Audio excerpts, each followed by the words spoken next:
Hello students, last lecture ની અંદર આપણે લોકોએ શું કર્યું હતું? ડિમાન્ડ માટે આપણે કોને ડિમાન્ડ કીધી હતી? ધેટ ઇઝ ઇમ્પોર્ટન્ટ કે ડિમાન્ડ કોઈ વસ્તુની બનવા માટેના 5 ઇમ્પોર્ટન્ટ વર્ડ છે. સૌથી પહેલા ડિમાન્ડ છે એ 5 ફેક્ટરથી આપણે ડિટરમાઇન કરીએ છીએ. પહેલું ડિઝાયર, કોઈ વસ્તુ લેવાની મને ઈચ્છા થઈ છે, ડિઝાયર, બરોબર છે. પછી હું વિલિંગ ટુ બાય, એ વસ્તુ લેવા માટે મને ઈચ્છા છે. એમ પહેલા તો વસ્તુની ખાલી ઈચ્છા હોવી ઇમ્પોર્ટન્ટ નથી, સ્ટ્રોંગલી ફીલિંગ કે મારે લેવી જ છે. સેકન્ડ, એબિલિટી ટુ બાય, આપણે કોઈ વસ્તુની ઈચ્છા કરીએ છીએ, સ્ટ્રોંગલી ઈચ્છા જોઈએ છીએ, પણ આપણે ખરીદવા માટે એબલ ન હોય તો that is ability to buy. At a particular price, જે પણ પ્રાઇસ છે એ જ પ્રાઇસ, અને at a particular point of time. આ 5 વર્ડ છે એ ડિટરમાઇન કરે છે કે કોઈ પ્રોડક્ટની માર્કેટની અંદર ડિમાન્ડ છે કે નથી. Demand is the quantity of commodity which a buyer desires. Demand શું છે? એક ક્વોન્ટિટી છે કોમોડિટીનો કે જેમાં બાયર ડિઝાયર કરે છે. is able and willing to buy, એ પોતે સક્ષમ પણ છે અને willing to buy, એ ખરીદવા માટે એની ઈચ્છા પૂરેપૂરી છે. at a given price and at a given point of time. ગઈકાલે આપણે આ ટોપિક જોયો તો ડિમાન્ડ. એમાં પછી આપણે જોયું હતું કે ફેક્ટર કયા કયા અફેક્ટ કરે છે ડિમાન્ડને. તો સૌથી પહેલો ફેક્ટર હતો પ્રાઇસ. એમાં 2 ફેક્ટર આપણે કાઢ્યા હતા, એક પ્રાઇસ અને બીજા other than price. Price obvious વાત છે, કોઈ વસ્તુની પ્રાઇસ વધે છે તો એ પ્રોડક્ટની ડિમાન્ડ ઘટે છે. ડિમાન્ડ જે ઘટે છે એને કોન્ટ્રેક્શન ઓફ ડિમાન્ડ કહેવાય. ડિમાન્ડ ઘટશે એને શું કહેશું? Contraction of demand. અને જે વસ્તુની પ્રાઇસ ઘટશે એ વસ્તુની ડિમાન્ડ શું થશે? વધશે. એને એક્સપાન્શન ઓફ ડિમાન્ડ કહેશું. લાસ્ટ લેક્ચરની અંદર મેં કીધું કે આમાં થોડી એરર છે, એન્ડ ધેટ ઇઝ એરર કે અહીંયા when price falls rational consumer will buy less. અહીંયા ભૂલ છે કે જ્યારે કોઈ વસ્તુનો ભાવ વધે છે, અહીંયા ફોલ્સ ની જગ્યાએ ઇન્ક્રીઝ, પ્રાઇસ ઇન્ક્રીઝ થશે અથવા રાઇઝ થશે તો એ પ્રોડક્ટની ડિમાન્ડ શું થશે? ઘટી જશે. એને કોન્ટ્રેક્શન ઓફ ડિમાન્ડ કહેવાય છે. આપણે લોકોએ વાત કરી હતી કે અધર ડિટર્મિનન્ટ્સ, કયા કયા ડિટર્મિનન્ટ્સ છે કે જે પ્રોડક્ટ છે એની ડિમાન્ડને અસર કરશે. તો પહેલું ફેક્ટર હતું કન્ઝ્યુમરનો ટેસ્ટ હતો, કન્ઝ્યુમરનો પ્રેફરન્સ હતો. આપણે એમાં એક્ઝામ્પલ જોયું હતું બુકનું કે ભાઈ જ્યારે એ યંગ એજમાં હોય અથવા તો એ ચાઇલ્ડહુડમાં હોય તો કોમિક બુક રીડ કરે, પછી તો કે થોડોક એલ્ડર થાય, એડલ્ટ થાય તો એ થોડીક બીજી સ્ટોરી બુક વાંચશે, એના પછી મોટી ઓલ્ડ એજમાં જશે તો એ કઈ સ્પિરિચ્યુઅલ બુક વાંચશે. તો એમાં બાયરનો ટેસ્ટ છે, બાયરનો પ્રેફરન્સ છે, એ ડિસાઇડ કરશે કે કોઈ પર્ટિક્યુલર પ્રોડક્ટ છે એની ડિમાન્ડ છે ક્યારે વધશે અને કોઈ પર્ટિક્યુલર પ્રોડક્ટ છે એની ડિમાન્ડ માર્કેટમાં ક્યારે ઘટશે. ઇન્કમ ઓફ અ કન્ઝ્યુમર, આપણે લોકોએ વાત થઈ ગઈ હતી કે કન્ઝ્યુમરની ઇન્કમ છે એને ડાયરેક્ટ રિલેશન છે કોઈ પ્રોડક્ટની ડિમાન્ડ સાથે. કન્ઝ્યુમરની ઇન્કમ વધે છે તો એ પ્રોડક્ટની ડિમાન્ડ પણ શું થાય છે? વધે છે. અને જો કન્ઝ્યુમરની ઇન્કમ ઘટે છે તો પ્રોડક્ટની ડિમાન્ડ પણ ઘટે છે. બટ ત્યાં એક એક્સેપ્શન હતું, that is the inferior quality goods. Inferior goods બોલે તો લો ક્વોલિટી ગુડ્સ. આપણે વાત થઈ ગઈ હતી કે જે પ્રોડક્ટ છે એની ક્વોલિટી લો છે અને જે લો ક્વોલિટી પ્રોડક્ટ હશે એમાં શું થશે કે કોઈ વ્યક્તિની ઇન્કમ વધશે તો એ શું કરશે કે જે લો ક્વોલિટીની પ્રોડક્ટ છે એની ડિમાન્ડ શું કરી નાખશે? ઘટાડી નાખશે. એમાં આપણે લોકોએ ઘઉંનું એક્ઝામ્પલ જોયું હતું. પ્રાઇસ ઓફ રિલેટેડ ગુડ્સ, આપણે વાત થઈ ગઈ હતી કે રિલેટેડ ગુડ્સની પ્રાઇસ પણ ઇફેક્ટ કરશે આપણી કરંટ ગુડ્સની જે ડિમાન્ડ છે એને. 2 પ્રકારના રિલેટેડ ગુડ્સ હતા, આપણે વાત થઈ ગઈ હતી. એક હતું સબસ્ટિટ્યુટ ગુડ્સ અને એક હતું કોમ્પ્લિમેન્ટરી ગુડ્સ. સબસ્ટિટ્યુટ ગુડ્સ એટલે શું? તો કે એકની જગ્યાએ બીજું ગુડ્સ તમે યુઝ કરી શકો. That we can use a one product with the another one, but that's why we can replace a one product with the other product. કે એક પ્રોડક્ટની જગ્યાએ બીજી પ્રોડક્ટને આપણે યુઝ કરીએ અથવા તો રિપ્લેસ કરી શકીએ, એને સબસ્ટિટ્યુટ ગુડ્સ કહેશું. એક્ઝામ્પલ કે હું ચા પીઉં છું, આજે ચાની પ્યાલી છે એ 15 રૂપીસની મળે છે. કોફી છે એ અત્યારે 25 રૂપીસની મળે છે. હવે અચાનક માર્કેટમાં એવો ક્રેઝ આવે કે હવેથી ભાઈ કોફી છે એ 12 રૂપીસની મળશે, 12 રૂપિયાની મળશે. તો હું શું કરીશ? ચા માંથી સ્વિચ કરીને ક્યાં વયો જાય? કોફીમાં. શું કામ? નહીં, કારણ કે કોફીની પ્રાઇસ છે એ ઘટી જાય છે. પછી આપણે વાત થઈ હતી કે મલ્ટી બ્રાન્ડેડ જે આઇટમ્સ છે, ગુડ્સ છે માર્કેટમાં, એ પણ ઇફેક્ટ કરે છે. એમાં મેં એક્ઝામ્પલ આપ્યું હતું કે હું ટીવી લેવા ગયો હતો સોનીનું, અને સેમ ટીવી હતું સોનીનું ને સેમસંગનું, અને ખાલી એકાદ ફીચર્સ કદાચ અલગ હતા અને પ્રાઇસ છે એમાં 2000 રૂપીસનો ડિફરન્સ આવતો હતો. એટલે કે 2000 રૂપીસ સોનીનો જે ટેલિવિઝન છે એનો પ્રાઇસ વધારે હતી અને સેમસંગના ટેલિવિઝનની પ્રાઇસ ઓછી હતી. તો હું કયું ટેલિવિઝન લઈશ? સેમસંગ. એટલે કે સબસ્ટિટ્યુટ ગુડ્સ માટે આપણે લોકો શું કરશું કે સામેવાળું જે પ્રોડક્ટ છે જે આપણે અત્યારે યુઝ કરવાના છે, આપણે કન્ઝમ્પશન કરીએ છીએ, એની સિવાયની સામેવાળું જે પ્રોડક્ટ છે એનો પ્રાઇસમાં જો વધઘટ થશે તો આપણી ડિમાન્ડમાં પણ શું થઈ જશે? વધઘટ થઈ જશે. એવી રીતના હતું કોમ્પ્લિમેન્ટરી ગુડ્સ. કોમ્પ્લિમેન્ટરી ગુડ્સ નો મતલબ થતો હતો that we can use both the products simultaneously or together, કે બે પ્રોડક્ટને અથવા બે કે તેથી વધુ પ્રોડક્ટને આપણે લોકો એક સાથે યુઝ કરશું, સાયમલ્ટેનિયસલી યુઝ કરશું, એને કહેશું કોમ્પ્લિમેન્ટરી ગુડ્સ. અહીંયા કેવું થશે કે કોમ્પ્લિમેન્ટરી ગુડ્સ એટલે કે એ હું એક ગુડ્સ યુઝ કરું છું, એની સામે એક બીજો પણ મારો ગુડ્સ છે કે જે બે સાથે યુઝ થશે. જેમ કે આપણે વાત થઈ ગઈ હતી મોટરસાયકલ એન્ડ પેટ્રોલ. તો મોટરસાયકલ અને પેટ્રોલ બે છે કોમ્પ્લિમેન્ટરી ગુડ્સ છે કે હું મોટરસાયકલ લઈશ તો ફરજિયાત મારે પેટ્રોલ એમાં નખાવવું પડશે. તો સ્વાભાવિક વસ્તુ છે, માનો કે પેટ્રોલનો પ્રાઇસ વધી જાય, મોટરસાયકલની પ્રાઇસ એમનેમ છે, તો હું શું કરીશ? તો કે મારી ઓવરઓલ ડિમાન્ડ ઉપર અસર થશે. સમજીશ મારી વાતને? કે મોટરસાયકલની પ્રાઇસ 50,000 એઝ યુઝ્યુઅલ છે, પેટ્રોલની પ્રાઇસ જો વધી જશે તો હું શું કરીશ? તો કે હું મોટરસાયકલની ડિમાન્ડ કરીશ નહીં, કારણ કે ઓવરઓલ પ્રાઇસ વધી ગઈ. એના માટે આપણે એક્ઝામ્પલ જોયું તો સ્પેક્ટેકલ્સ, કે સ્પેક્ટેકલ્સની ફ્રેમ અને સ્પેક્ટેકલ્સના ગ્લાસીસ. સ્પેક્ટેકલ્સના ગ્લાસીસની પ્રાઇસ જો વધી જશે તો આપણે ઈ કંપનીના સ્પેક્ટેકલ્સ લેશું નહીં, કારણ કે પ્રાઇસ વધી ગઈ અને પ્રાઇસ એક ગ્લાસીસની વધી જાય છે તો ઓવરઓલ પ્રાઇસ વધી જશે, અને ઓવરઓલ પ્રાઇસ વધી જશે તો આપણે આપણી જે રેશનલ કન્ઝ્યુમર છે આપણી ડિમાન્ડ શું કરી નાખશું? ઓછી કરી નાખશું.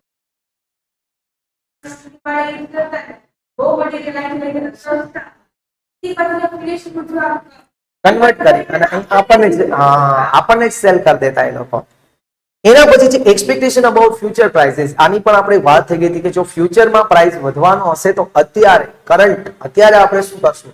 તો કે અત્યારે આપણી પ્રોડક્ટની ડિમાન્ડ વધારી દેશું. એના માટે મેં એક્ઝામ્પલ આપ્યું હતું ઓનિયન, કે આજે 5 દિવસ પછી ઓનિયનની પ્રાઇસ વધવાની છે તો અત્યારે આપણે લોકો શું કરશું? ઓનિયનનો સ્ટોક કરી લેશું, એટલે કે અત્યારે ઓનિયનની ડિમાન્ડ વધારી લેશું. આમ લાગે કે ઇન ફ્યુચર એવું થાય કે ભાઈ પ્રોડક્ટની પ્રાઇસ ઘટવાની છે, માનો કે ઓનિયનની પ્રાઇસ ઇન ફ્યુચર 5 દિવસ પછી ઘટશે તો આપણે આપણી ડિમાન્ડ અત્યારે રાઈટ નાઉ શું કરશું? ઘટાડી નાખશું. બરોબર છે? તો expectations about the future prices. એના પછી આપણે લોકો જોઈએ તો size and demographic profile of population. આપણે વાત થઈ ગઈ હતી કે જ્યાં પોપ્યુલેશન જ્યાદા હોય છે ત્યાં વસ્તુની ડિમાન્ડ પણ કેવી હોય છે? વધુ હોય છે, અને જે એરિયાની અંદર પોપ્યુલેશન ઓછી હોય છે ત્યાં પ્રોડક્ટની ડિમાન્ડ પણ કેવી હોય છે? ઓછી હોય છે. તો આવા આપણે લોકોએ ફેક્ટર્સ લર્ન કર્યા હતા other than price. Today we are going to learn a new concept, that is the demand function. Demand function એટલે કાંઈ નહીં કે ડિમાન્ડમાં કઈ રીતે ચેન્જ આવે છે due to other factors other than price. બરોબર છે? The cause effect relationship between variable can be expressed in functional notation. Cause effect relationship, cause એટલે કે કારણ, effect એટલે કે અસર. કારણ અને અસરનો જે રિલેશનશિપ છે between variables એટલે કે આપણા જે ફેક્ટર જોયા એ બધા શું કહેવાય? વેરિયેબલ્સ કહેવાય. Can be express in functional notation, એને ફંક્શનલ નોટેશન દ્વારા એને એક્સપ્રેસ કરી શકશું.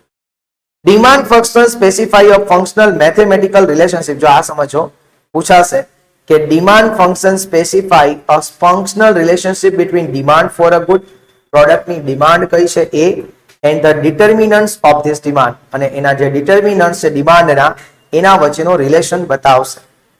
બરોબર છે? ડિમાન્ડ ફંક્શન શું આપણને બતાવવાનું છે? એક વખત પાછું રિકોલ કરી લઈએ. Demand function specify a functional relationship બતાવે છે બિટવીન કોના વચ્ચે? ડિમાન્ડ ફોર અ ગુડ, ગુડ્સની demand, and the determinants of demand, અને ડિમાન્ડ જે નક્કી કરે છે એવા ફેક્ટર વચ્ચે. તો ડિમાન્ડ ફોર અ ગુડ્સની ડિમાન્ડ અને એના જે ફેક્ટર્સ છે જે અફેક્ટ કરે છે એના વચ્ચેનું ફંક્શનલ રિલેશનશિપ બતાવશે કોણ? Demand function. આ પૂછાશે જ. It represents that demand for a goods is depend on many factors like price of goods. કોઈ પણ પ્રોડક્ટની ડિમાન્ડ છે કેના ઉપર ડિટરમાઇન કરે છે કે એ વસ્તુનો પ્રાઇસ કેટલી છે. Taste and preference of consumer, કન્ઝ્યુમરનો ટેસ્ટ કેવો છે, પ્રેફરન્સ કેવું છે, જે એટલે other than price factor. Income, prices of related product, market demand also depend upon size of production. Population, તો પોપ્યુલેશનની સાઇઝ કેવી છે એના આધારે પણ માર્કેટની ડિમાન્ડ નક્કી થાય છે. Demand function can be shown as under. Demand function main છે ને આ છે. તમને એમ પૂછે કે વોટ ઇઝ ડિમાન્ડ ફંક્શન, તો તમારે લોકોએ આ ડેફિનેશન લખવાની, અને આફ્ટર ધેટ તમારે લોકોએ ડિમાન્ડ ફંક્શન છે એને લખીને બતાવવાનું કે dx, x એટલે કે કોઈ એક વસ્તુની પ્રોડક્ટ, કે ડિમાન્ડ ફંક્શનલ એટલે એને f થી બતાવવું પડે ફંક્શનલ રિલેશનમાં ભાઈ. px એટલે પ્રાઇસ, પી વાય એટલે બીજું વેરિયેબલ હતું પ્રાઇસ ઓફ રિલેટેડ કોમોડિટી છે એની રિલેટેડ કોમોડિટીની પ્રાઇસ કઈ છે. પીઈ એનું ત્રીજું expectation regarding future prices, E for expectation. T means taste of consumer. જો અહીંયા આ ત્રણેયની અંદર પી એટલા માટે લગાવ્યો કારણ કે ત્રણેયની પ્રાઇસ જોવાની હતી, બરોબર છે. પેલા તો કે પ્રોડક્ટની પોતાની પ્રાઇસ, બીજી પ્રાઇસ કોની જોવાની હતી તો કે બીજી પ્રાઇસ હતી રિલેટેડ પ્રોડક્ટની પ્રાઇસ જોવાની હતી.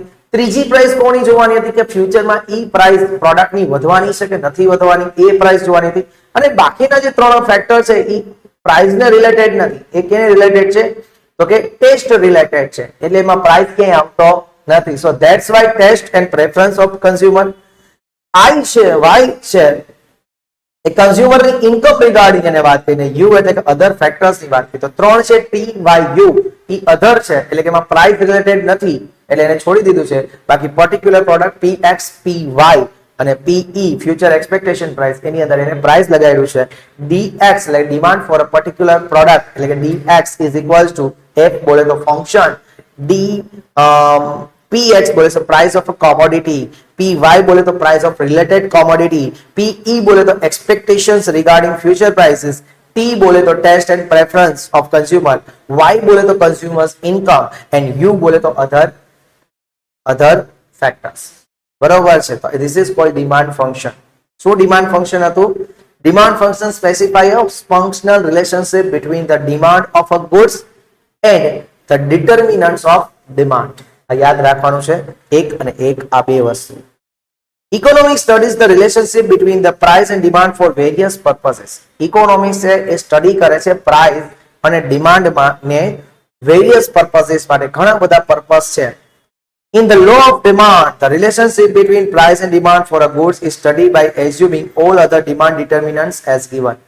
જ્યારે આપણે લો ઓફ ડિમાન્ડ ને સ્ટડી કરશું ત્યારે આપણે એમાં લોકો એક એઝમ્પશન કરવાનું છે અને એ એઝમ્પશન એ છે કે બીજા બધા ડિટર્મિનન્ટ્સ છે એ બધા સેમ રહેવાના છે, એમાં કોઈ ચેન્જીસ આવવાનું નથી. ખાલી બદલશે શું? પ્રાઇસ. ખાલી શું બદલશે? પ્રાઇસ. બાકી બીજા બધા ડિટર્મિનન્ટ્સ છે એ એઝ યુઝ્યુઅલ રહેશે, એમાં કોઈ ચેન્જીસ આવશે નહીં. એન્ડ ધેન ટેન હવે આપણા નવા ટોપિકની એન્ટ્રી થઈ છે and this is the most important topic in real life situation. બરોબર છે. Law of demand.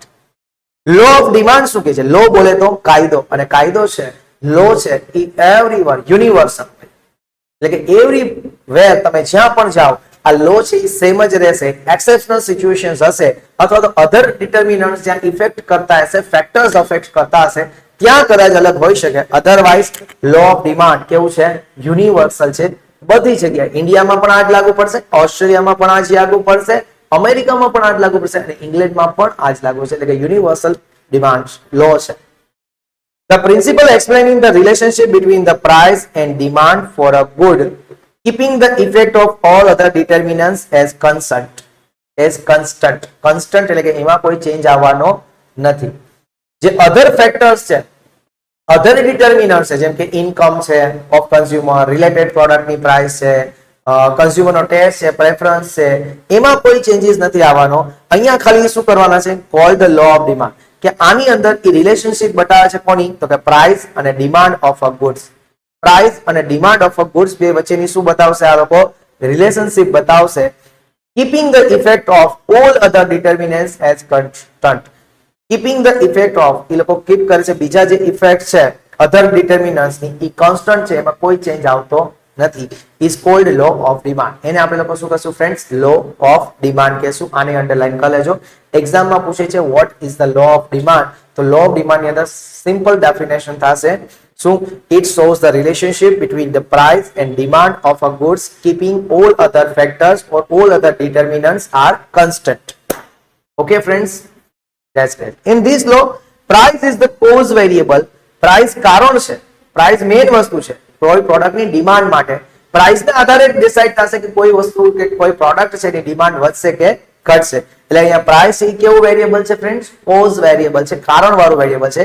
And demand is the effect, અને ઇફેક્ટ શેમાં આવશે? ડિમાન્ડમાં. જેમ કે પ્રાઇસ વધશે તો પ્રાઇસ કોઝ છે, તો એના રિઝલ્ટ શું આવશે? રિઝલ્ટ બોલે તો ઇફેક્ટ. તો કોઈ વસ્તુની પ્રાઇસ વધી જશે તો એ વસ્તુની ડિમાન્ડ શું થઈ જશે? ધડીને દેરાની ઘટી જશે. This law was presented by Professor Alfred Marshall. તમને કોઈ પૂછે કે લો ઓફ ડિમાન્ડ છે એ કોણે આપ્યો છે, તો તમારે પ્રેમથી કહેવાનું કોને? આલ્ફ્રેડ માર્શલે. કોને આપ્યો છે લો ઓફ ડિમાન્ડ? આલ્ફ્રેડ માર્શલે. And it expresses an inverse relationship between price and demand.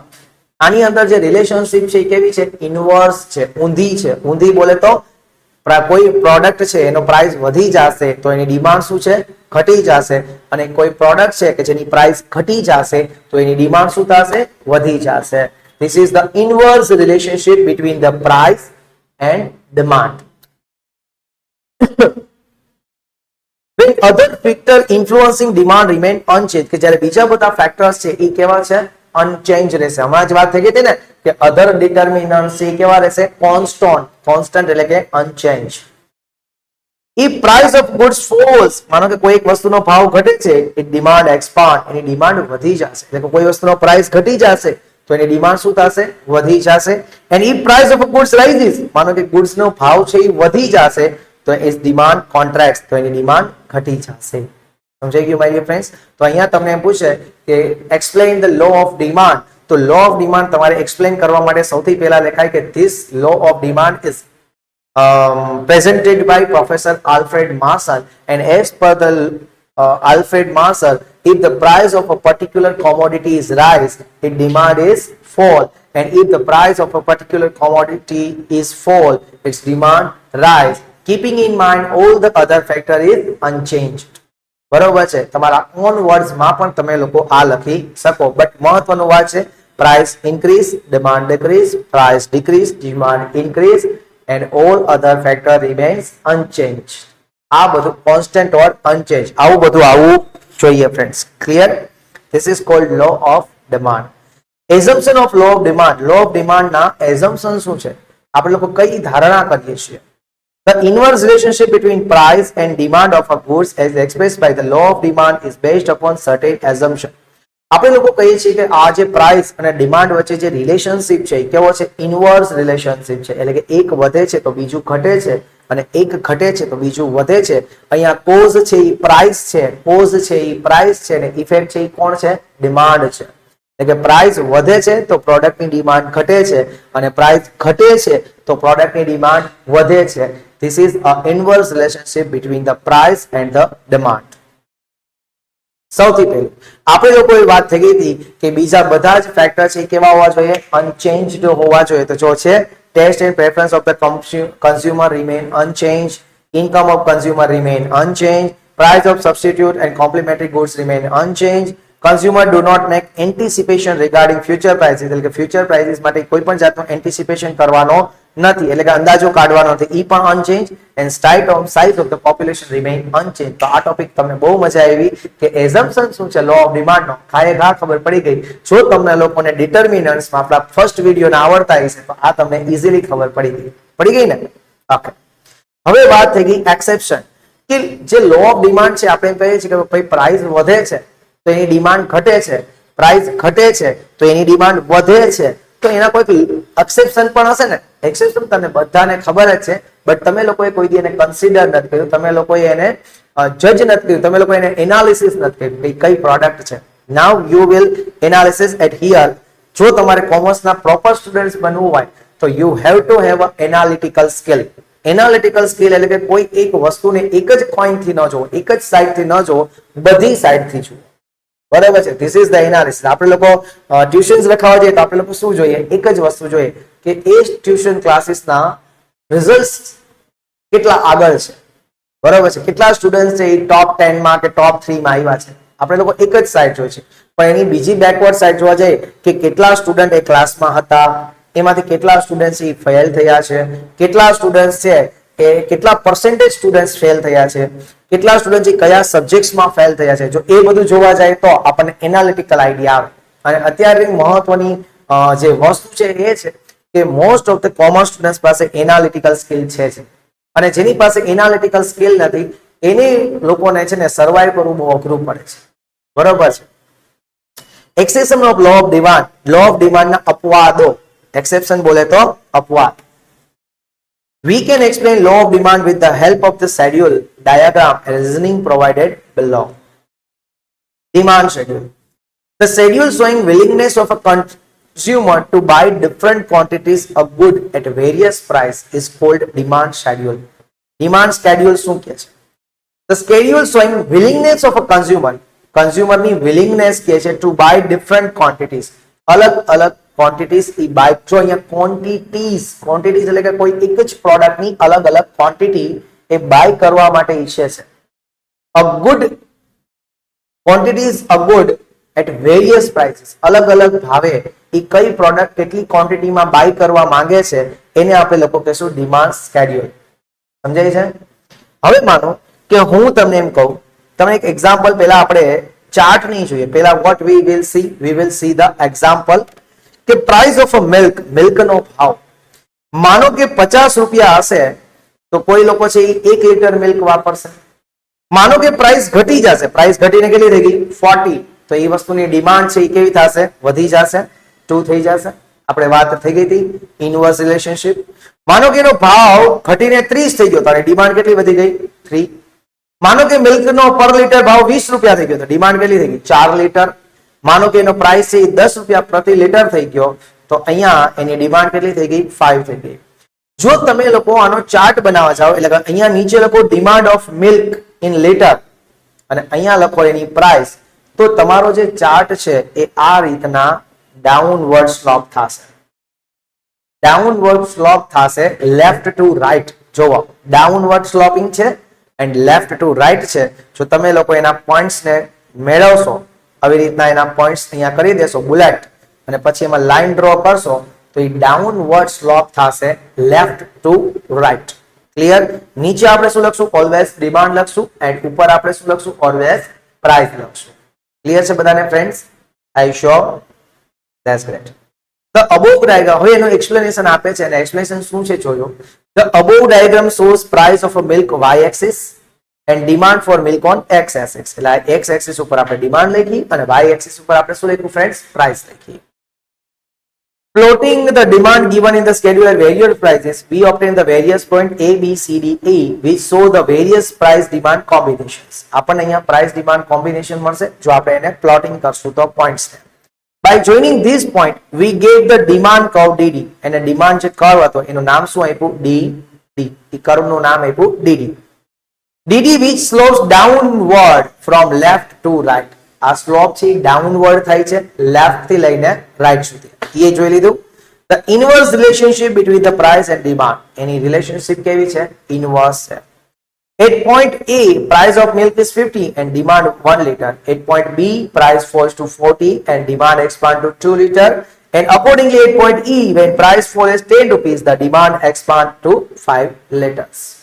હવે આપણે એનું એનાલિસિસ કરી દેવાનું. The inverse relationship between price and demands occurs because of two reasons which are explained below. અહીંયા શું છે કે આપણે એનાલિસિસ કરીએ કે ભાઈ ઇનવર્સ રિલેશનશિપ શું કામ એને છે પ્રાઇસ અને ડિમાન્ડ વચ્ચે. તો એના બે કારણ છે. પહેલું છે ઇન્કમ ઇફેક્ટ, એક ઇન્કમ ઇફેક્ટ ને બીજું છે સબસ્ટિટ્યુટ ઇફેક્ટ.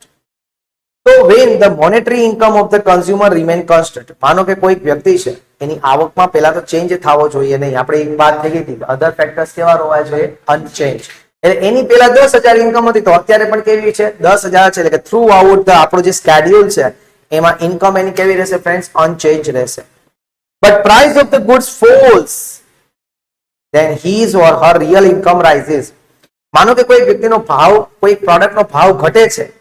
માનો કે પહેલા 50 રૂપિયા પ્રાઇસ હતી અને હવે ઘટીને થઈ ગઈ 40 રૂપિયા, તો અહીંયા શું થયું?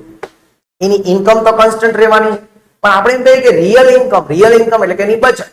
રિયલ ઇન્કમ એટલે કે એની બચત. તો બચત વધી જાય કે ન વધી જાય?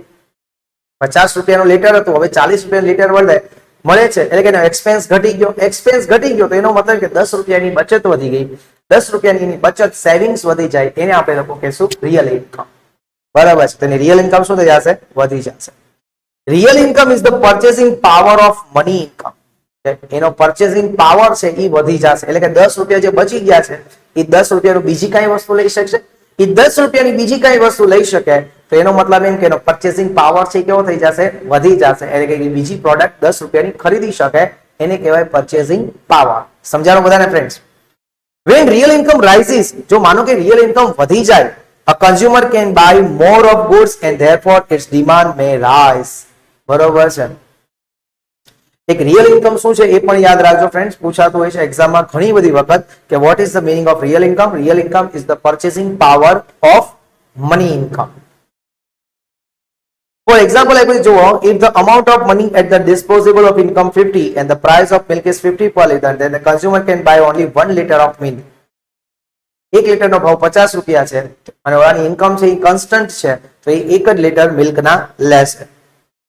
But if the price of the milk falls to 10 rupees, માનો કે 10 રૂપિયા સુધી ઘટી જાય છે, the consumer can now demand 5 liter of milk with money of 50 rupees. માનો કે કોઈ વ્યક્તિ છે એની પાસે 50 રૂપિયા છે, તે 50 રૂપિયાની શું કરી શકે? 1 લીટર દૂધ લઈ શકશે, કારણ કે અત્યારે એનો ભાવ કેટલો છે? 50 રૂપિયા. માનો કે 10 રૂપિયા થઈ જાય, એ વ્યક્તિ કેટલો રહી શકશે? એની પાસે તો 50 રૂપિયા જ છે, પણ 1 લીટરનો ભાવ 10 રૂપિયા થઈ જાય તો એ કેટલી લીટર લઈ શકશે? 5 લીટર લઈ શકશે. Mostly normal goods have a positive income effect, કે નોર્મલ જે ગુડ્સ છે એના ઉપર પોઝિટિવ ઇન્કમની ઇફેક્ટ આવે છે. Inferior goods have a negative income effect. આપણે વાત થઈ ગઈ હતી કે ઓલવેઝ ઇન્ફિરિયર ગુડ્સ હશે એના ઉપર કેવી હશે? નેગેટિવ. નેગેટિવ શું કામ? આપણે બધાને વાત થઈ ગઈ છે, એ પણ હજી વધારે આગળ ભણશું. That is when the price of inferior goods falls, the real income of a consumer increases but the demand for these goods falls. હવે માનો હું તમને એમ કહું ઇન્ફિરિયર ગુડ્સ, ઇન્ફિરિયર ગુડ્સ છે એનો ભાવ ઘટી ગયો. માનો કે લોકવન છે, લોકવન આપણે લોકો લેતા હતા 20 રૂપિયા કિલો ઘઉં, હવે એ થઈ ગયા 15 રૂપિયા કિલો ઘઉં. તો આમ જોવા જાય કે 20 માંથી 15 રૂપિયા થઈ ગયા તો વ્યક્તિ છે એને 5 રૂપિયાની બચત થઈ, 5 રૂપિયાની સેવિંગ્સ થયું, એનો મતલબ કે એનો રિયલ ઇન્કમ છે એ વધી ગઈ, પરચેસિંગ પાવર વધી ગયો. તો એ શું કરશે? છતાં ઈ છે ને એ લોકવન ખરીદી નહીં કરે. એ શું કરશે કે ભાઈ આની ક્વોલિટી નબળી થઈ ગઈ છે, તો એ વિચારશે કે આપણે ઓલરેડી 20 ના તો લેતા જ હતા ઘઉં લોકવન, તો કટકા કેટલા ના આવે છે? ટુકડા તો કે એ તો 22 રૂપિયા ના આવે છે. એક કામ કરો, કાંઈ વાંધો નહીં, 2 રૂપિયા છે એ વધારે નાખી દે તો આપણને સારી ક્વોલિટીની ગુડ્સ મળી જશે. 2 રૂપિયા વધારે નાખી દે, પેલા 20 તો નાખતા હતા ઓલરેડી, 2 રૂપિયા વધારે નાખી દે. અથવા માનો કે એમ હોય કે 20 હવે ટુકડાનો ભાવ 20 રૂપિયા થઈ ગયો, લોકવનના 15 થયા તો ટુકડાનો એક ભાવ ઘટ્યો જ હોય, તો ટુકડાના 20 થઈ ગયા. તો હવે હું વિચારે અમે 20 નહીં કે પેલા લેતા હતા લોકવન લેતા હતા, હવે કયા લેશું? ટુકડા ખાશું. બરોબર છે. તો ઇન્ફિરિયર ક્વોલિટી હોય એમાં આ જે એક્સેપ્શન્સ છે એ લાગુ પડતા નથી. But the demand for this goods for example વાત થઈ ગઈ કોર્સ ફૂડ ગ્રેન્સ. બરોબર છે. તો આપણે એનાલિસિસ એવું કર્યું, ઇન્કમ ઇફેક્ટ નું આપણે એનાલિસિસ કર્યું કે જ્યારે 50 રૂપિયા હોય ત્યારે એની રિયલ ઇન્કમ છે એ શું થશે? રાઇઝ થશે જો કોઈ પર્ટિક્યુલર પ્રોડક્ટનો ભાવ ઘટશે. Substitution effect, when the price of the concerned goods fall, it becomes relatively cheaper than its substitutes. કોઈ કન્સર્ન ગુડ્સ છે, હમણાં જ વાત થઈ ગઈ આપણે ચા અને કોફી, તો કોફીનો જો ભાવ ઘટી જાય છે તો ઓબ્વિયસ વાત છે કે હું મારી ટી ની ડિમાન્ડ છે એ કેવી કરી નાખીશ? ઘટાડી દઈશ. બરોબર છે. Hence the consumer will reduce the consumption of substitute goods and expand the demand for a concerned good. તો હું શું કરીશ? મારું આ જે સબસ્ટિટ્યુટ ગુડ્સ છે એટલે કે હું જે ચા પીતો તો એની ડિમાન્ડ ઘટાડી અને હવે શું કરીશ? મારું જે કન્સર્ન ગુડ્સ છે એટલે કે કોફીની ડિમાન્ડ શું કરી દઈશ? એક્સપાન્ડ કરી દઈશ, વધારી દઈશ. This is the substitution effect. આને કેવી ઇફેક્ટ કહેશું? સબસ્ટિટ્યુશન. એનું એક્ઝામ્પલ આપ્યું છે between two varieties of pant. પેન્ટની બે વેરાયટી છે, namely a pair of regular cotton or terry cotton pant અને બીજું છે denim pant. બધાને ખબર છે ડેનિમની પ્રાઇસ હાઈ હોય અને રેગ્યુલર કોટન અને ટેરી કોટન છે એની પ્રાઇસ કેવી હશે? લો. If the price of a regular pant falls, હવે માનો કે રેગ્યુલર પેન્ટ છે એનો ભાવ ઘટી ગયો and that of denim pant remains the same, denim પેન્ટનો ભાવ એમનો જ છે, then the consumer finds the regular pants cheaper compared to the denim pant. Denim pant કરતા કયું પેન્ટ ચીપર થઈ જશે? Regular pant, and will expand the demand for regular pant. એ શું કરશે? રેગ્યુલર પેન્ટ લઈ લેશે. સ્વાભાવિક વસ્તુ છે, જેની ડિમાન્ડ જેની પ્રાઇસ ઓછી હશે સબસ્ટિટ્યુટ ગુડ્સમાં એ વસ્તુ લેશે. બરોબર છે. તો અહીંયા આપણે લોકોએ એનાલિસિસની અંદર 2 ઇફેક્ટનું એનાલિસિસ કર્યું. પહેલું હતું ઇન્કમ ઇફેક્ટ અને બીજું હતું substitution effect. Exception to the law of demand, that is the another question my dear friends, કે law of demand ના exception શું છે? આપણે વાત થઈ હતી લો ઓફ ડિમાન્ડ શું હતું? તો કે price rise, demand fall, price fall, demand rise. એ લો હતો આપણો. એમાં આપણે લોકોએ એઝમ્પશન કર્યું હતું કે અધર ફેક્ટર્સ છે એ રિમેન કેવા હોવા જોઈએ માય ડિયર ફ્રેન્ડ્સ? અનચેન્જ હોવા જોઈએ. તો તો હવે એના પણ અપવાદ છે, એક્સેપ્શન. શું એક્સેપ્શન છે? Exception to the law of demand means when price of goods falls, its demand contracts. એટલે કે ભાવ ઘટશે તો એની ડિમાન્ડ ઘટી જશે, and instead of expanding, vice versa. એમાં વધશે નહીં. માનો કે કોઈ વસ્તુના ભાવ ઘટે તો આપણો લો શું કહેતો હતો? એની ડિમાન્ડ વધવી જ હશે.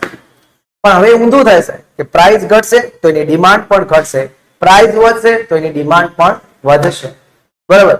ખરેખર પ્રાઇસ અને ડિમાન્ડ વચ્ચે કેવો રિલેશન છે? ઇનવર્સ રિલેશનશિપ છે. પણ એક્સેપ્શનના કેસીસમાં કેવો રિલેશન થઈ જશે? ડાયરેક્ટ રિલેશન થશે. Thus, a price change creates demand to change in opposite direction, then that indicate in the law of demand. Opposite direction હતું તો law of demand કહેતું હતું.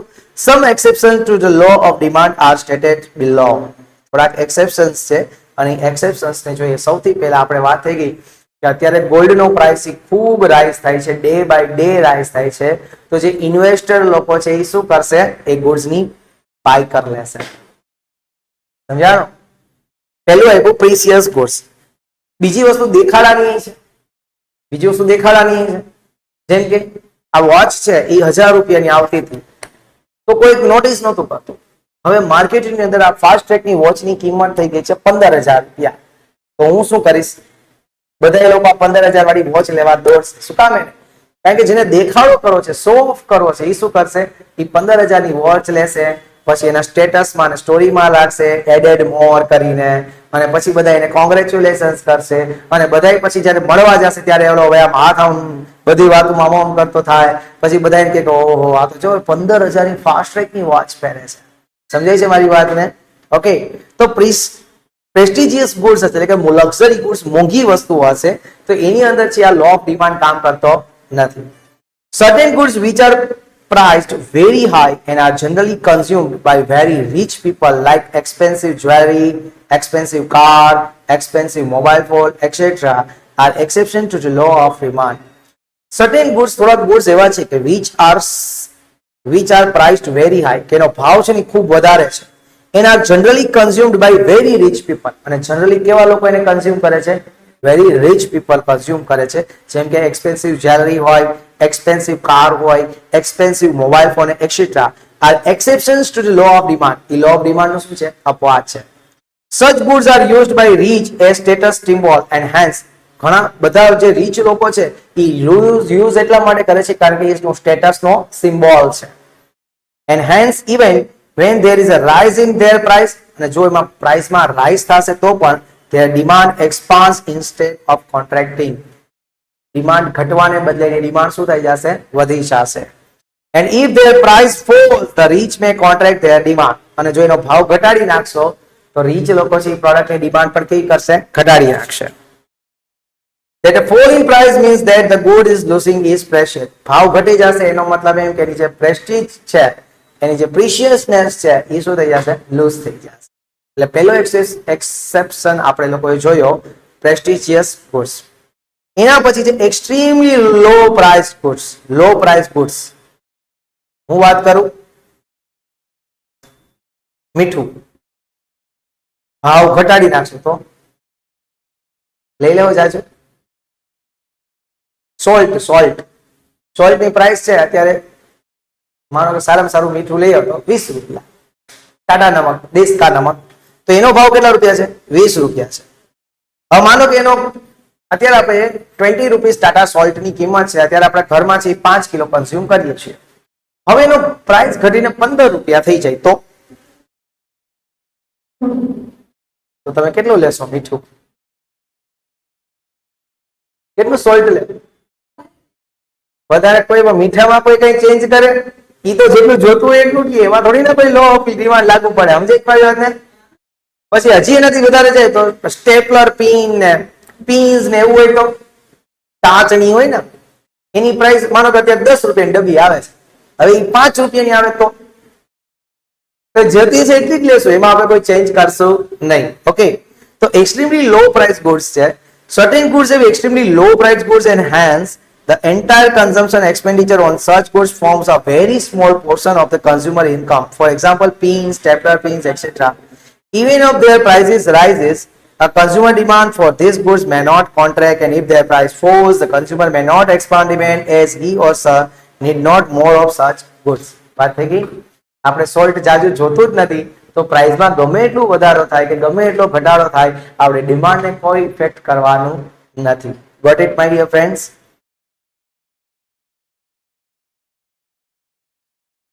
ત્યાં આગળ વયું ગયું. Giffen goods.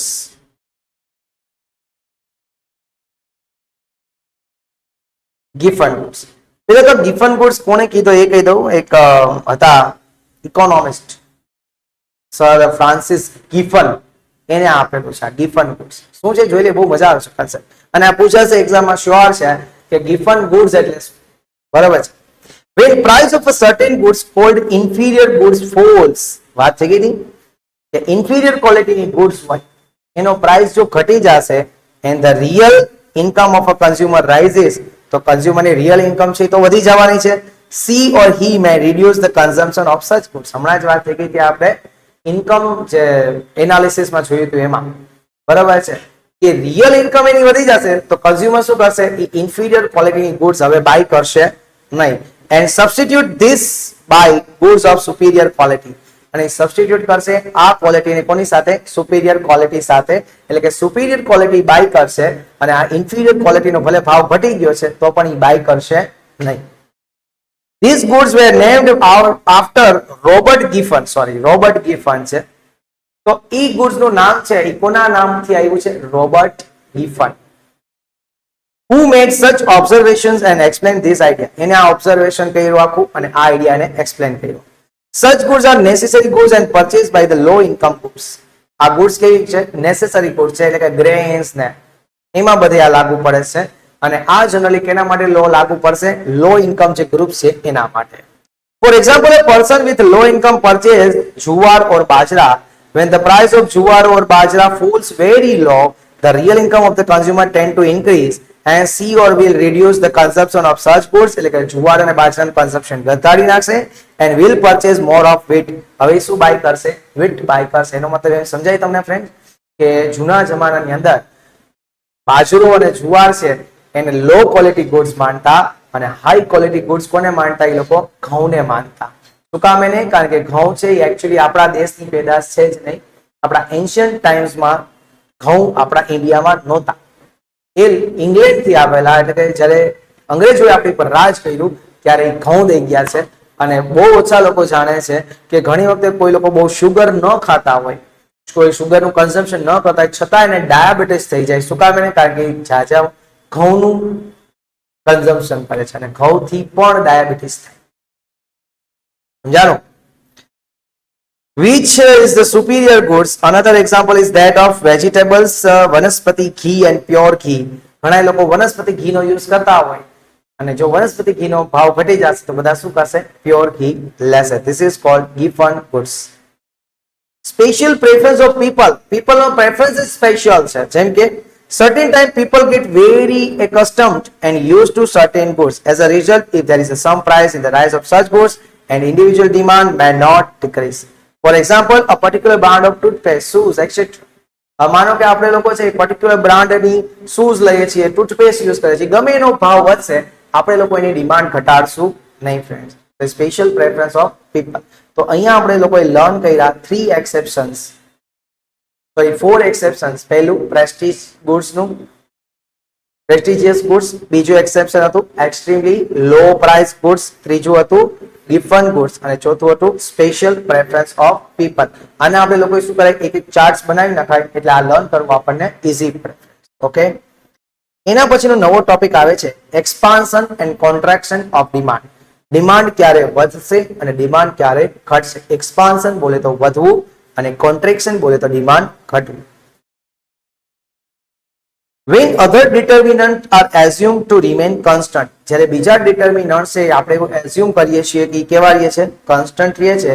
and price is varied અને ભાવ બદલે છે.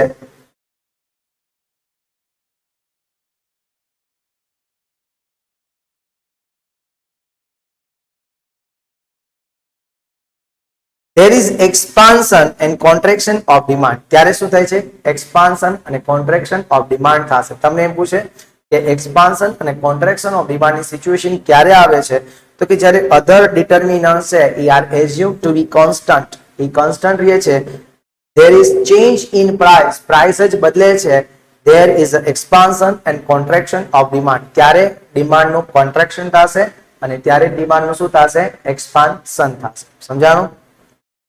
when price falls keeping other determinant constant, માનો કે ભાવ ઘટી જશે તો ઓબ્વિયસ વાત છે, લો ઓફ ડિમાન્ડ શું કે કોઈ પ્રોડક્ટ નો ભાવ ઘટશે, અધર ડિટર્મિનન્ટ છે એ કોન્સ્ટન્ટ રહેશે તો એ પ્રોડક્ટ ની ડિમાન્ડ વધશે. there is an expansion in demand.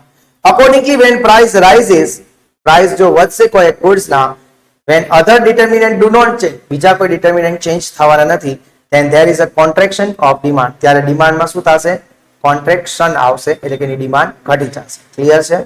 ચલો આટલું જોઈ લો, હું જરા એક કોલ એટેન્ડ કરું.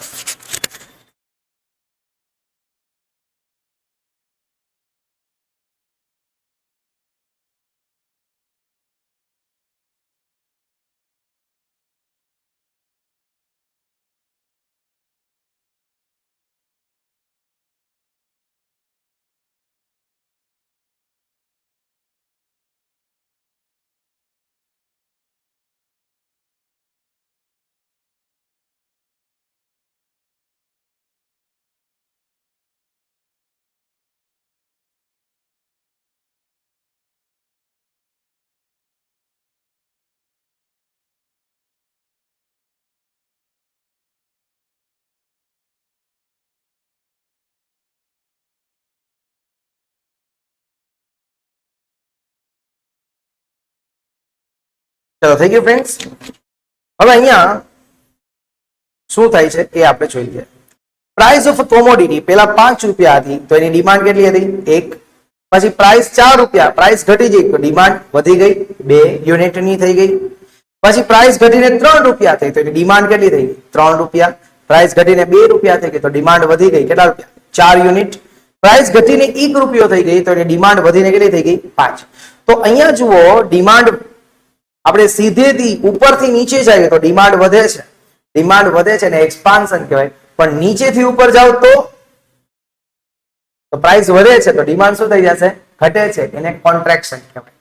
મારી વાત સમજાય છે કે ઉપરથી નીચે જઈએ એટલે કે પ્રાઇસ 5 રૂપિયાથી ઘટીને 4 થઈ, 4 થી ઘટીને 3 થઈ તો ડિમાન્ડ વધી, ડિમાન્ડ વધી તો એને શું કહેવાય આપણે લોકોને, એક્સપાન્શન. નીચેથી ઉપર જોઈએ કે ભાઈ જ્યારે 1 રૂપિયો હતી ત્યારે ડિમાન્ડ 5 યુનિટ, જ્યારે ₹2 થઈ ગયા ત્યારે ડિમાન્ડ ઘટીને કેટલી થઈ ગઈ, 4 યુનિટ થઈ ગઈ. જ્યારે ₹3 થઈ ગયા એટલે પ્રાઇસ વધી ગઈ તો ડિમાન્ડ કેટલી થઈ ગઈ, ઘટીને 3 થઈ ગઈ. તો આને શું કહેવાય, કોન્ટ્રેક્શન કહેવાય. ક્લિયર બધાને? હવે ગ્રાફિકલી આપણને આ જ ટોપિક ગ્રાફિકલી એક્સપ્લેન કર્યો છે. નીચે આપણે શું લખશું, ડિમાન્ડ, અને વાય એક્સિસ ઉપર શું લખશું, પ્રાઇસ. અને ગ્રાફિકલી પ્લોટ કરશો તો ડાઉનવર્ડ એનો ટ્રેન્ડ આવશે. ડાઉનવર્ડ ટ્રેન્ડ આવે એને આપણે લોકો ડાઉનવર્ડ ટ્રેન્ડ કર્વ કહેશું, બરોબર છે, ફ્રોમ લેફ્ટ ટુ રાઈટ, બરોબર છે, લેફ્ટ ટુ રાઈટ. ક્લિયર? હવે એના વિશે લખ્યું છે કે in the above schedule suppose the initial price is 3. હવે એને છે ને વચ્ચેથી ચાલુ કર્યું કે આપણે સપોઝ કરીએ કે ભાઈ ઇનિશિયલ પ્રાઇસ 3 રૂપિયા છે તો ત્યાં ડિમાન્ડ કેવી હતી, 3. then the initial demand is 3 which is seen at point at A in diagram. ડાયાગ્રામમાં આપણે A પોઈન્ટ ઉપર એને રાખી દઈએ, બરોબર. when price fall to 2 rupees, ભાવ ઘટીને કેટલા રૂપિયા થઈ ગયો, 1 રૂપિયો, તો એનો ડિમાન્ડ કેટલી વધી ગઈ, 5 યુનિટ થઈ ગઈ, which is shown at point C in the diagram. The movement from point A to C on demand curve DD is called expansion of demand. આપણે એને શું કહેશું, expansion of demand. એટલે A થી C વચ્ચેનો આ છે એને આપણે શું કહેશું, expansion. આપણે અહીંયા ત્રીજો જે ટોપ હતો ત્યાંથી શરૂઆત કરવાની છે અને ત્રીજો જે પોઈન્ટ હતો એને આપણે A કહીએ છીએ. જોઈ લીધું? A 3 રૂપિયા એટલે આ A. પછી ભાવ ઘટી અને 1 રૂપિયો ભાવ થઈ ગયો અને એની ડિમાન્ડ કેટલી થઈ ગઈ, 5 યુનિટની થઈ ગઈ, તો અહીંયા C. તો A થી C સુધી શું થયું, તો કે ડિમાન્ડ વધી એટલે એને આપણે નામ શું આપ્યું, એક્સપાન્શન.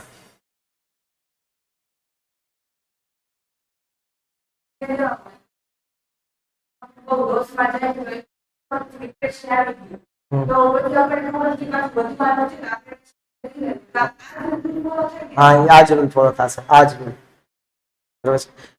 પછી માનો કે આપણે કોન્ટ્રેક્શન સ્થિતિ જોઈએ કે ભાઈ 3 રૂપિયા હતા, હવે ત્યાંથી માનો કે ભાવ વધીને 4 રૂપિયા થઈ ગયા તો ડિમાન્ડ ઘટી ગઈ, 4 રૂપિયા ભાવ, ડિમાન્ડ ઘટી ગઈ. માનો કે એનો પ્રાઇસ 5 રૂપિયા થઈ ગયો, ડિમાન્ડ કેટલી થઈ ગઈ? 1 રૂપિયા, અહીંયા પ્રાઇસ રૂપિયા, ડિમાન્ડ થઈ. તો અહીંયા તમે લોકો જોશો ફ્રેન્ડ્સ તો કે એની ડિમાન્ડ છે ને ઘટતી જાય છે. This is called contraction of demand. Clear? એ જ બધું એક્સપ્લેનેશન એને આની અંદર આપ્યું છે. In the way expansion and contraction of demand occurred on the same demand curve, explanation is a downward movement on the demand curve and contraction is a upward movement. Contraction માં movement કેવું થશે? Upward. જોઈ લઈએ અહીંયા. Contraction માં અહીંયા upward હતું, જ્યારે expansion માં કેવું હતું? Downward. બરોબર છે? Contraction હોય ત્યારે upward movement થશે અને expansion હશે demand નું ત્યારે કેવું થશે? Downward movement. આ બધા યાદ રાખવાના છે MCQs માટે, પણ મેં તમને પ્રેક્ટિકલી સમજાવી દીધું.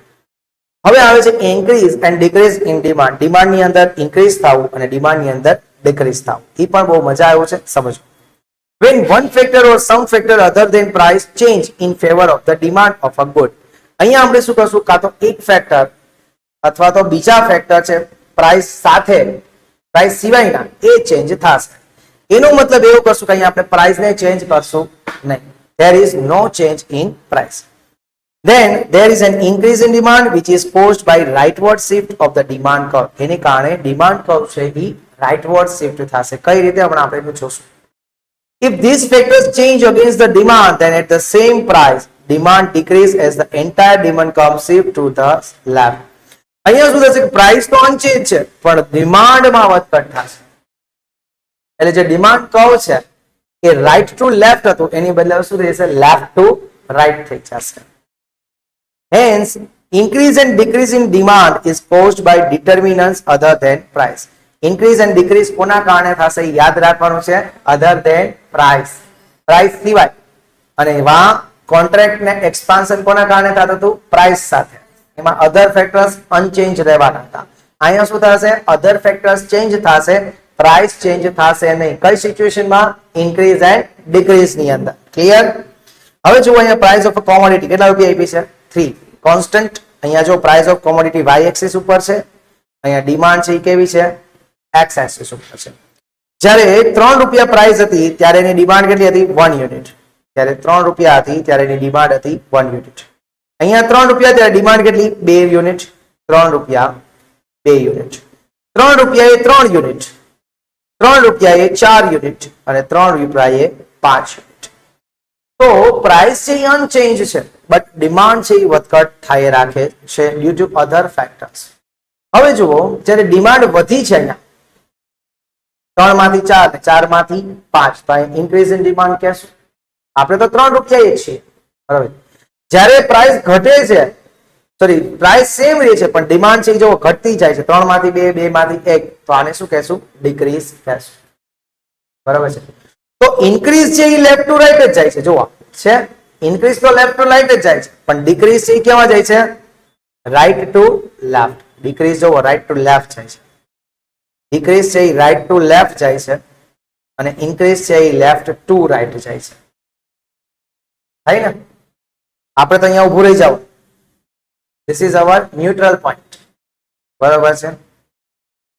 In the above schedule and diagram, initial demand curve is DT1 where price is 3, demand is 3, units shown at point. અહીંયા જો મેં explanation જે સમજાવ્યું સેમ explanation છે. બરાબર છે. એના પછીનો ટોપિક જોઈએ friends, individual demand and market demand. કોઈ પ્રોડક્ટ, કોઈ પર્ટિક્યુલર પ્રોડક્ટની ઇન્ડિવિજ્યુઅલ ડિમાન્ડ કઈ છે અને એ પ્રોડક્ટની માર્કેટ ડિમાન્ડ કઈ છે એનો એક ટોપિક આપણે કાલે લર્ન કરશું. બરાબર ને? ચલો, this chapter will continue more than 2 to 3 lectures or 4 to 5 lectures. બરાબર છે. હજી this chapter is so big chapter and the weightage of this chapter in your exam is also very high and in our real life it is so useful this chapter. Okay, this is boring one also but I am trying કે હું તમને લોકોને easily એને કરાવી શકું with practicals example સાથે ભણાવી શકું. So that's why you can not be a bore. So enough for today. We will meet tomorrow. Till then, Jai Hind, જય ભારત, જય દ્વારકાધીશ.